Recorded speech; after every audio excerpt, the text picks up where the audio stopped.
makofi mengi kwa Bwana. Reka dukome amashyi menshi mu izina rya Yesu. Haleluya. Ndabona abantu bacicaye, reka twese duhaguruke kugira ngo twakire Mose wa kabiri. Izina rya Yesu. Dukomane amashyi menshi cyane twakire Mose wa kabiri. Imana ushobora kuba wari wayikoreye ibintu bibi. Mungu utaweza kumemtendea mambo mabaya, ariko hamwe no kuyinezereza pamoja na kumfurahisha Mungu igasubira ko kwita umwana. Basi anaongeza kukuita mtoto mara tena. Amashyi menshi kuri iyo Mana yacu. Mengi kwa huyo Mungu wetu. Ikunde cyane vyemere. Naomba kuona wanangu. Satani yakayemera. Naomba kuona wanangu. Inzira ngabemera. Naomba kuona wanangu. Yesu nashimwe. Bwana asifiwe. Banje kubagumbira. Nawakumbatia nyote.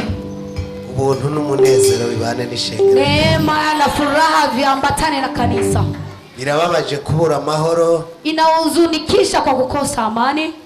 Amahoro Yesu yatanze kubura. Amani Yesu ametoa kwa bure. Ariko ugiye kura, Lakini ukishapanda kutazama, abantu benshi babuza amahoro. watu wengi wanakosa amani. Ingo nyinshi zibuza amahoro.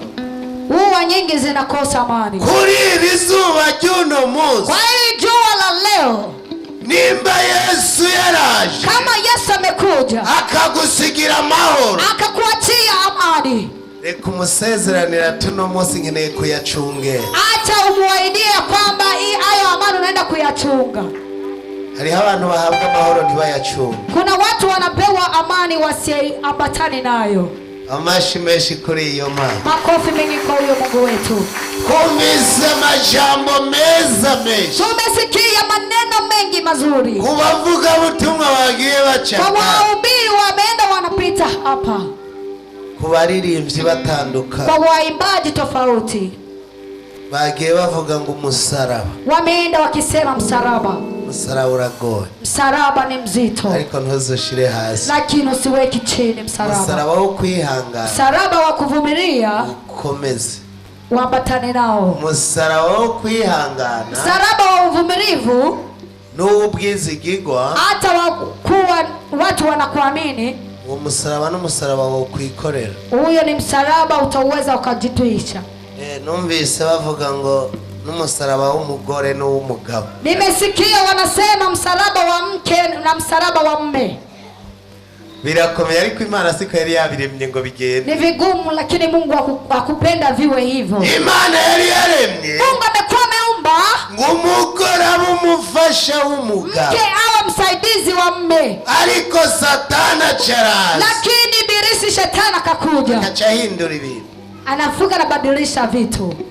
Abagore benshi bakaca baba abagabo, Wake wengi wanakuwa wa baba, abagore benshi bagaca bashaka gutegeka, wake wengi wanataka kumiliki.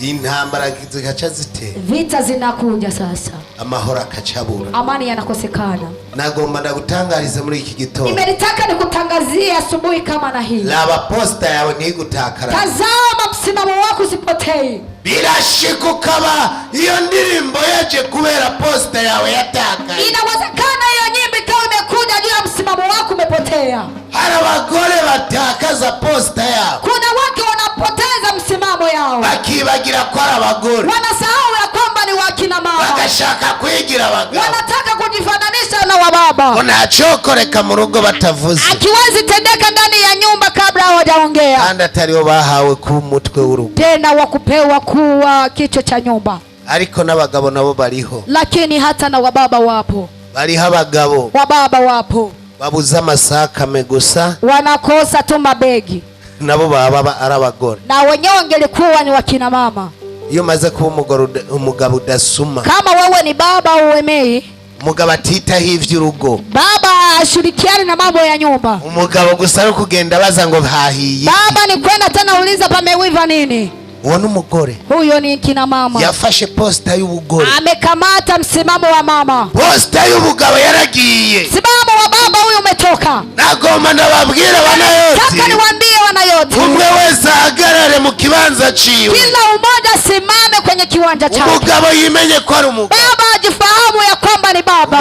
nawe yimenye ko ari umugore. Kina mama afahamu ya kwamba ni mama. Amenye ko ari ivyo yokora n'ibindi atari bukore. Ajue ya kwamba kuna vitu ataweza kufanya na vingine hawezi kufanya. Ico gituma umugabo bavuze ngo mwami w'urugo. Na ndiyo maana baba wamesema ni mfalme wa nyumba.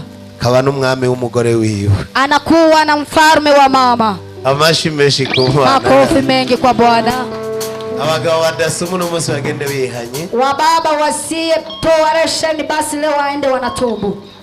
Mwumvise ko udasoma ntabwo buri umugabo. Tumesikia ya kwamba wewe kama hutoi resheni wewe sio baba. Genda uhitane ibijumbu n'imyumbati wikorere. Pitoa viazi hata mihogo jituishe. Amushira umugore ateke. Alafu mpelekee mke wako apike. Amashi menshi kuri iyo. Makofi mengi kwa Mungu. Kutangazie. Nimba ivy'Imana wabiciyemo igipande. Kama ya Mungu umekata ya ndani kipande. Nico gituma wataye na posta ya. Na ndiyo maana umetupa hata msimamo wako. Ubukene bwawe bwagutumye bukubuza Imana. Umaskini wako umesababisha unamwacha Mungu. Ariko ntiwari waremewe kugira ukene. Lakini ukukuwa umeumbwa ili uwe maskini. Mana yakuremye kugira ubu mugwiza tunguga bibiri ku isi. Mungu amekuumba uwe tajiri utawale ya dunia. Ijambo rirambwira mu itanguriro. Neno linaniambia mwanzo. Ngo ngomba tureme umuntu. Nahitaji niumbe mtu. Kugira ganzi biri mu isi. Ili atawale ya ulimwengu. Ibiri mu isi ni inkoko zirimwo. Ya ulimwengu hata kuku zimo. Samaki zirimwo. Samaki zimo. N'inka zirimwo. Hata ngombe zimo. N'amafaranga arimwo. Hata pesa zimo. Uganze ki muri ivyo byose? Unaruhusiwa kutawala hayo yote. Birashikuka mu mazi umwaka utajya n'agakeke. Inawezekana ukawa unamaliza mwaka bila kutumia mkeke. Kubera wataye posta ya. Kwa sababu umetupa msimamo wako. Uramaze umwaka. Unapiga mwaka. Utariye n'agakoko. Utumii hata kuku. Kubera wataye posta ye. Kwa sababu umetupa msimamo. Wari umuririmbyi urabiheba. Wewe umekuwa mwimbaji ukaacha. Wari umusenzi warabihebye. Umekuwa mwimbaji umeacha. Wari umuho wahora uruhuka isabato warayihebye cyane na ulikuwa ukipumzika sabato na yenye umeacha. Mwari muzi n'abantu bataruhuka isabato ko abo batazobona Imana. Ni kwa mnafahamu ya kwamba watu wasipopumzika sabato hawa hawatamuona Mungu. Nembura umupastori, ubupastori bwawe ntibuzokanga Imana. Kama wewe ni mchungaji, uchungaji wako hautoshtua Mungu. Nimbura umuririmbyi, uburirimbyi bwawe ntibuzokanga Imana. Kama wewe ni muimbaji, uimbaji wako hautomshtua Mungu. Imana izoraba. Mungu atatizama wakurikije amategeko yake, ambaye amefuatisha amri zake, hama akazigisha n'abandi, alafu kafunza hata wengine. Harabiyita abakozi b'Imana. Kuna ambao wanajiita ni watumishi, ariko bamamaza ikinyoma, lakini wanasema uongo. Nagomba ndakubwira, Nalitaka nikwambie, inyuma yabo bantu, toka nyuma ya hao watu, wamamaza ivy'Imana, utangaze habari njema ya Mungu. Yesu yivugiye. Yesu amesema peke yake, hana kanyugutu hana kazi, hata toa hata ka kipande hata kidogo. Turi kumwe, tuko pamoja. Wimirije kuba umukozi w'Imana by'ukuri? Unatarajia kuwa mtumishi wa Mungu kiukweli? Negara abantu biyita abakozi b'Imana atari bo. Kuna watu wanajiita ni watumishi wa Mungu japokuwa sio watumishi. Harabiyita baririmbyi ari zero. Kuna ambao wanajiita ni waimbaji japokuwa ni sufuri. Bagenda kuririmba, wanaenda kuimba kugira abantu bababone, ili watu wawaone tu. Mugani baba bivuyemo, lakini wakitoka bakaja gukora ibintu, wanaenda kutenda mambo. Nawe wabitegereza ukabona ati muri nyuma y'abapagani. Na wewe ukiwatazama unasema uko nyuma ya watu wasiomjua Mungu. Hari uko twatanguye tumeze. Kuna ambao tumeanza tupo. Dutegerezwa kwerekana ko turi abakozi b'Imana. Ni lazima tuonyeshe wengine ya kwamba sisi ni watumishi wa Mungu. Reka kwitwaza, acha kujiambatanisha ngo Yesu yaje kubihindura, eti Yesu amekuja kubadilisha. Ngo umugore n'umugabo barangana mu rugo, eti hivi mke na mume wote ndani ya nyumba ni sambamba. Nimbura umugore wiyumvira gutyo ugende wihanya. Kama wewe ni mtu na tafakari hivyo, wewe nenda unatubu. Wiyumviriye kungana n'umugabo, wewe ukijiwaza kwamba unalingana na mume, wamaze gutubwenge, tayari umeshatupa elimu. Urukundo ruca rugenda, upendo hapo hapo unapotea. Kuko umugabo, maana baba Imana yamuhumekeyemo, Mungu amempumulia.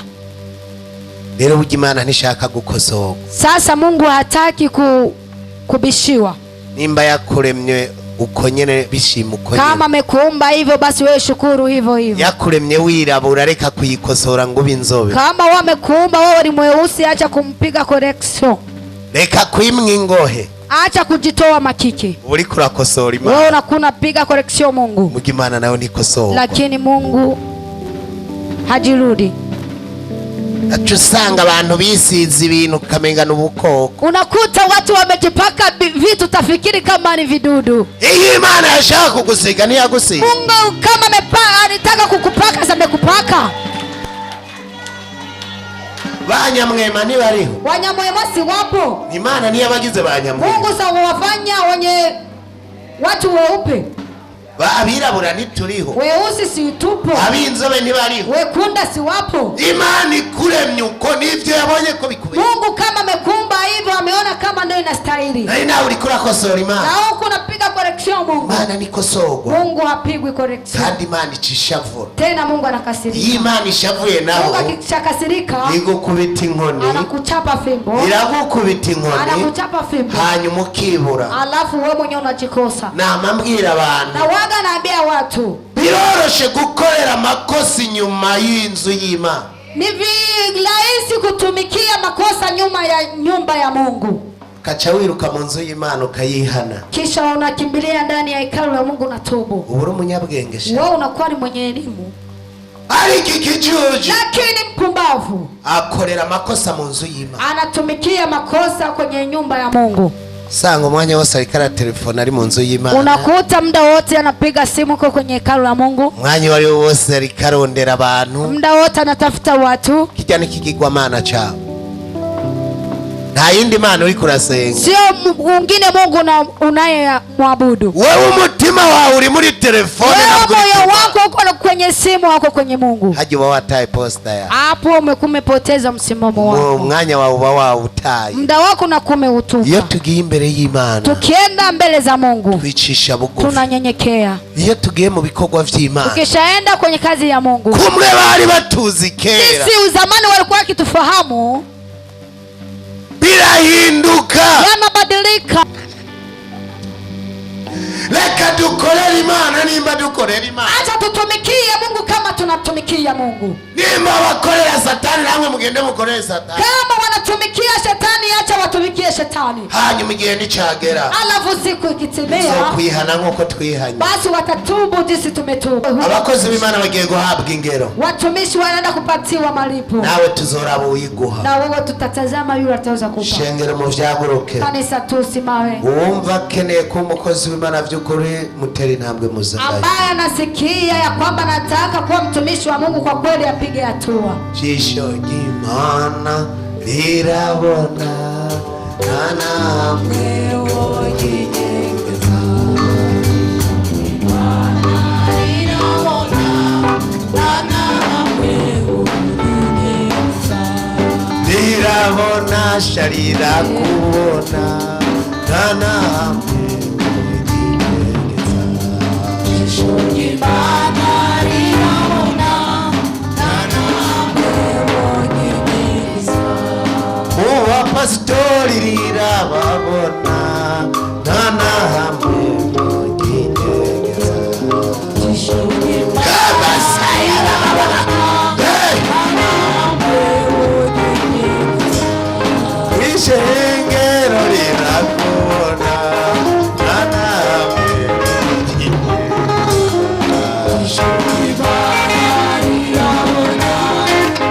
Ni wowe Imana ikirindiri. Uwo barindira babona namwe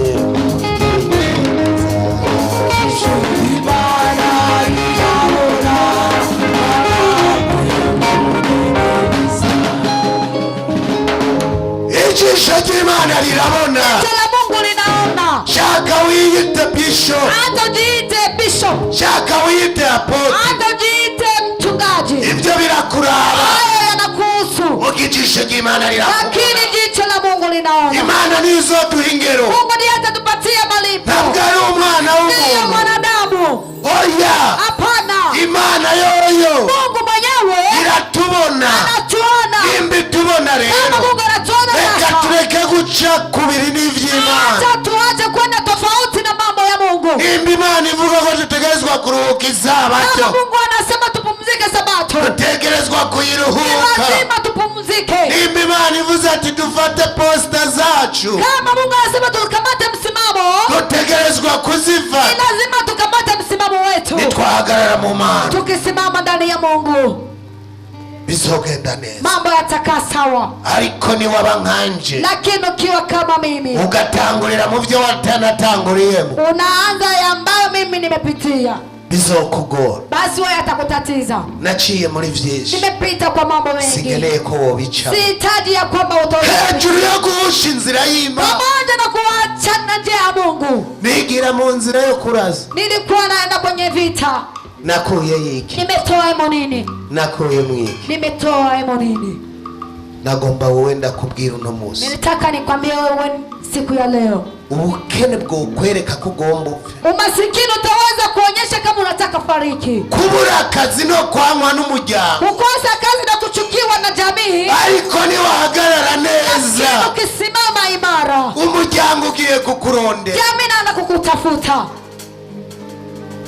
amafaranga yonyine agiye pesa kukurondera, yanaenda kukutafuta, akazi ugiye kubona kagusanga aho wicaye. kazi inaenda kukutafuta yenyewe. Kidusaba no guhagarara neza, Inatubidi tusimame vizuri, tureke gukurikira abataye inzira. tuache kufuata ambao wametupa njia. Harabiyita abakozi b'Imana barataye inzira, Kuna ambao wanajiita ni watumishi wametupa njia, abo nabo turababona. hao nao tunawaona. Abaririmbyi b'amabitanga barowanje, Waimbaji wa sifa na maabudu, Imana wabariki. ibahezagire. Amakorale yose, Kwaya zote, abakozi b'Imana bose, watumishi wa Mungu wote, turabakunda, tunawapenda, tunawapenda. Imana ibahezagire. Mungu awabariki. Arantangaza Yesu, arantangaza, arantangaza.